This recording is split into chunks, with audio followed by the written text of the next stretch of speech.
Okay दोस्तों जो कि अख़बार छाती लिखण में मां तव्हांजो मेज़बान ज़ाहिद राजपर ऐं असांजो सां गॾु महिमान आहे एडवोकेट नूर राजपर साहब। नूर तव्हांखे भलीकार चवंदो आहियां पंहिंजे प्रोग्राम में।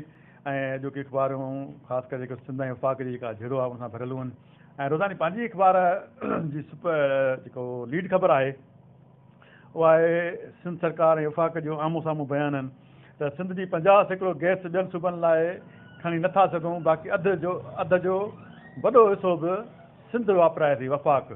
ऐं सिंध जी गैस पंजाब ऐं केपी खे पिया ॾियूं सुई सदरन संभालण लाइ तयारु आहियूं। सिंध सरकार सिंध गैस जो 50% नॉन पाइप लाइन क्वालिटी जो आहे, उहा गैस सिंध खां ॿाहिरि वञे ई नथी। उन हिसाब सां उहा अधु गैस सिंध में ई आहे। हिमाद अज़हर पाइप लाइन क्वालिटी वारी 50% गैस जी अक्सरियत बि सिंध इस्तेमालु पई करे। सिंध LNG बि कतब आणे थी। PP सरकार पॉइंट स्कोरिंग पई करे।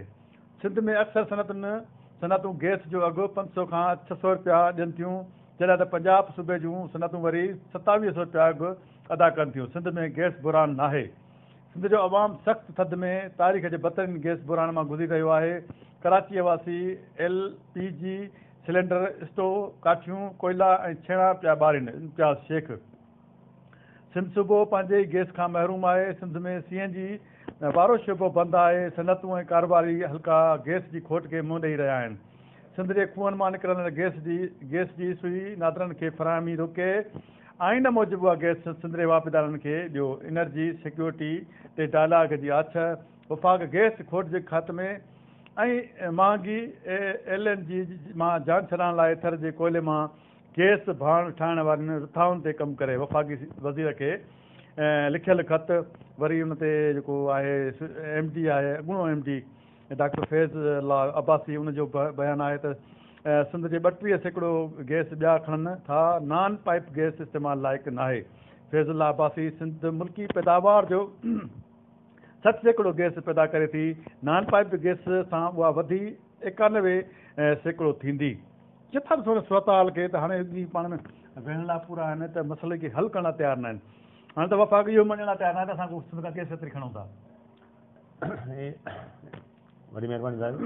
सभ खां पहिरियां त इहा ॻाल्हि में कोई शक न आहे त जेका आहे पाकिस्तान में जेकी सभ खां वधीक गैस जेकी प्रोड्यूस करे थी उहो सिंध सूबो आहे। ऐं अनफॉर्चुनेटली पाकिस्तान में सभ खां जेकी घटि गैस इस्तेमालु कनि सूबा कनि था उन में जेका आहे बलोचिस्तान ऐं सिंध आहे।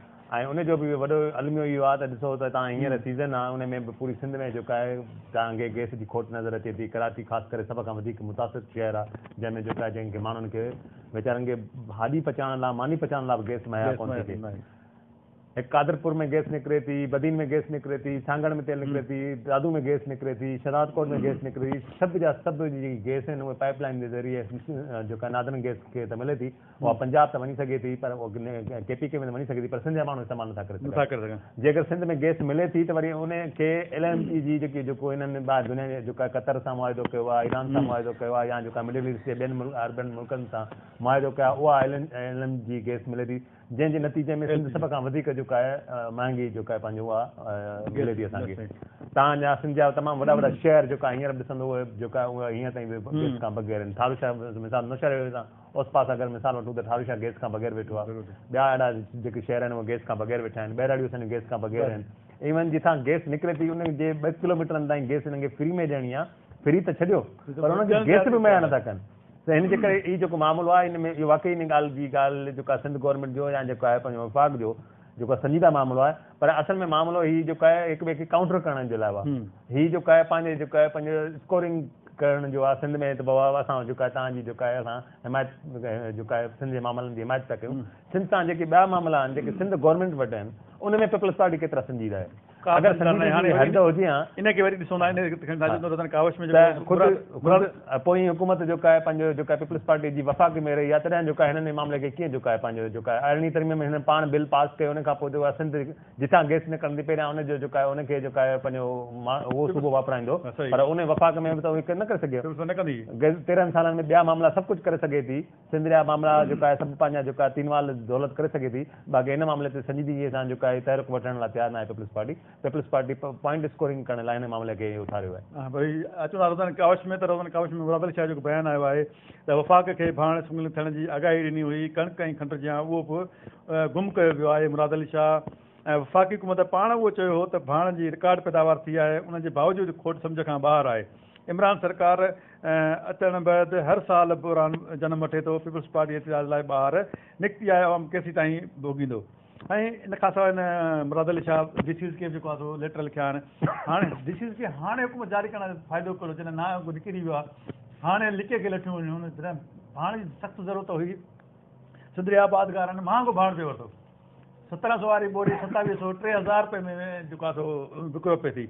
हाणे हिन जे अखियुनि खणण सां कहिड़ो फ़ाइदो आबादगार फ़ाइदो पवंदो, जॾहिं सूरत हाणे हथ मां निकिरी चुकी आहे। ही सिंध जा सरमाएदार हुजनि या पंजाब जा सरमाएदार हुजनि या वफ़ाक़ में वेठल सरमाएदार हुजनि, उन्हनि सभिनी जो पहिरियां जेको बुनियादी जेको मफ़ाद आहे उहो आहे प्रॉफिट जो।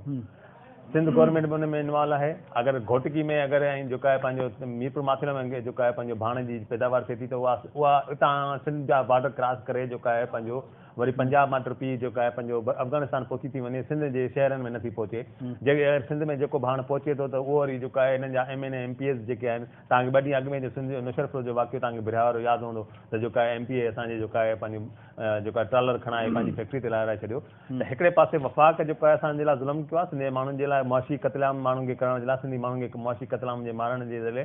ॿियो सभ खां वधीक जेके असां वटि हिते जेकी सिंध में गवर्नमेंट वेठी आहे उहा बि ख़ुदि जेको आहे उहा बि ओतिरी जेको आहे पंहिंजी ॾोही आहे जेतिरी जेको आहे वफ़ाक़ ॾोही आहे। हिननि जा बि जेके जागीरदार आहिनि, जेके वज़ीर आहिनि, उहे पाण जेको आहे उन्हनि जेको आहे पंहिंजो भाण जो जेको आहे पंहिंजो उनजी खोट पैदा कनि था, छो त हिननि जी जेकी डीलरशिप आहिनि उहे ज़रे घटि अमीर तबिके जूं आहिनि। मिसाल नौशहर में जेकी डीलरशिप आहे उहा जेको आहे पंहिंजे मेमून साहबनि वटि आहे, ऐं मेमून साहब पीपल्स पार्टी में वेठो आहे। पीपल्स पार्टी कॾहिं हुनखे कंहिं जेको आहे पंहिंजो हुनखे रोकण जी कोशिशि कई आहे त भाण केॾांहुं पियो वञे, त हीअ सायो करे खोट कनि था। खोट जे नतीजे में जेकी 1700 रुपए जी बोरी आहे उहा 3-3000 4-4000 रुपए में जेको आहे उहा विकिरो थियनि थियूं। हिननि खे जेको एक्शन वठणु घुरिजे उहो एक्शन वठण लाइ तयारु न आहिनि। रहियो खयो सरपरस्ती में, DC जी सरपरस्ती में, AC जी सरपरस्तीअ में उहे जेको आहे फैक्ट्रियुनि ते पीपल्स पार्टी जे वॾेरनि जी जेको आहे उताकुनि ते जेको आहे उहे भाण रहनि था। कल्ह को वाक़ियो तव्हांखे घोटकी जो यादि हूंदो त घोटकी में AC खे कुटियो अथनि, त उहो भाण जेको आहे उहो लाराए ऐं पंहिंजे जेको आहे कंहिं वज़ीर जे जेको आहे हुनजे जेको आहे MP जे बंगलनि ते लाराए पियो, तॾहिं माण्हुनि हुनखे कुटियो आहे। इहे सिंध में सॼा वाक़िया जेको आहे उहो नौशहरो हुजे, घोटकी हुजे, लाड़काणो हुजे, दादू हुजे, जिते किथे इन क़िस्म जा आहिनि त वफ़ाक़ हिकिड़ो दफ़ो खोट कई आहे, वरी बि जेकी रही खे जेकी कसर उहा जेको आहे उहा सिंध गवर्नमेंट ऐं सिंध जे वॾेरनि पूरनि कई आहे। अॼु रोज़ाना सोबत जेका 4 कालम ख़बर आहे त वफ़ाक़ी हुकूमत वरी बि तेल जे क़ीमतुनि में वाध करे छॾी। पेट्रोल ऐं डीज़ल 3 लीटर महांगो थी वियो आहे, ऐं घासलेट 3 रुपया महांगो थी वियो, नई क़ीमत 116 रुपया, 48 पैसा मुक़ररु, लाइट डीज़ल 3 रुपया, 33 पैसा महांगो, नई क़ीमत 114 रुपया, यानी 54 पैसा फ़ी लीटर मुक़ररु कई वई। वज़ीर अज़म ओगरा जी तजवीज़ ॿीहर रद्द कई। आलमी मार्केट में कचे तेल जी क़ीमत में 10% वाध थी, हुकूमत रुगो 2% वाध कई आहे। नाने वज़ार बिजली ॾियण लाइ तयारु कोन्हनि असांखे, गैस ॾियण लाइ तयारु कोन्हनि खे, भाण ॾियण लाइ तयारु कोन्हनि खे, महांगाई ते कंट्रोल करण लाइ तयारु न आहिनि। वरी 3 रुपया की पेट्रोल डीज़ल महांगी थी आहे। आख़िरकार माण्हुनि हिन मुल्क जे माण्हुनि जो थींदो आख़िरकार छा? मिनी बजट कल्ह टोडी पास थी। मिनी बजट में जेको आहे उहा जेको आहे पंहिंजो IMF जे चवण ते जेको आहे पंहिंजो हिन हुकूमत जेको आहे पास कई आहे, ऐं तेल जी क़ीमतूं बि जेको आहे उहे IMF जे चवण ते पास कनि थियूं। ऐं मां अॻु में बि पंहिंजे प्रोग्रामनि में चवंदो रहियो आहियां, हींअर बि चवंदो त पीपल्स पार्टी हुजे, नवाज़ लीग हुजे या PTI हुजे, इहा सरमाएदारनि जे मफ़ादनि जी जेको आहे IMF जे मफ़ादनि जी रखवाल आहिनि पार्टियूं। इहे इन्हनि जो आम माण्हू सां कंहिं क़िस्म जो को वास्तो न आहे। ऐं हीअ मिनी बजट में ज़ाहिरी तरह सां हिननि खे इहो चयो वियो त तव्हांखे वॾी मुखालफ़त करणी आहे, पर असेंबलीअ में हिननि पंहिंजा मेंबरनि खे कोन घुरायो। इवन तव्हांखे जेको आहे मिनी बजट वारी सेशन में 15 जेको आहे MNAs जेको आहे उहो हिननि जेको आहे मुखालफ़त जे माण्हुनि शिरकत न कई। अगरि तव्हांखे ख़बर हुई त जेका इहा बजट असांखे माण्हुनि खे सभिनी खे पंहिंजे MNAs खे घुराए जेको आहे उन मुखालफ़त करणो आहे त उहा रद्द थी चुकी आहे। पर शायदि IMF जी जेकर शर्त पूरा करणा आहिनि ऐं एस्टेब्लिशमेंट खे ख़ुशि रखिणो आहे त पोइ IMF जा शर्त बि क़बूल करणा आहिनि। पोइ हुन में भले PTI हुजे, नवाज़ लीग हुजे या पीपल्स पार्टी हुजे, सभु जेको आहे उहो हिन सां जेको आहे शामिल आहिनि। हीअ 3 रुपया हिननि तेल वधाए रहियो खयो, जेको माण्हुनि जे वात में जेको आख़िरी गिरह हो उहो बि जेको आहे आम माण्हू खां कसण जी कोशिशि कई आहे। न इन जे तेल जी बदिलण जी सूरत में क़ीमतूं जेको आहे जेकी ज़रूरत जी जेकी शयूं आहिनि, ख़ासि करे अटो, खंडु, इन क़िस्म जी शयूं महांगी थींदियूं, ऐं सभ खां वधीक मुतासिर जेको आहे उहो माण्हू थींदो।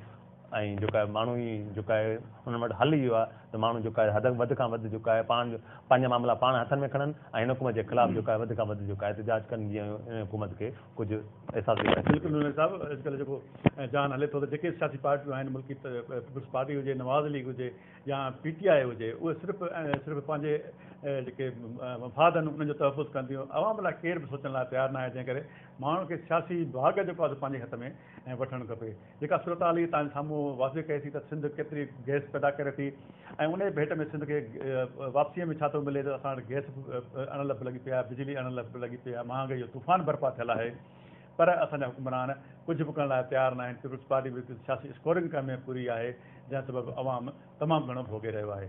सुभाणे ताईं पंहिंजे मेज़बान ज़ाहिद राज पर रखंदा इजाज़त। अला भाई।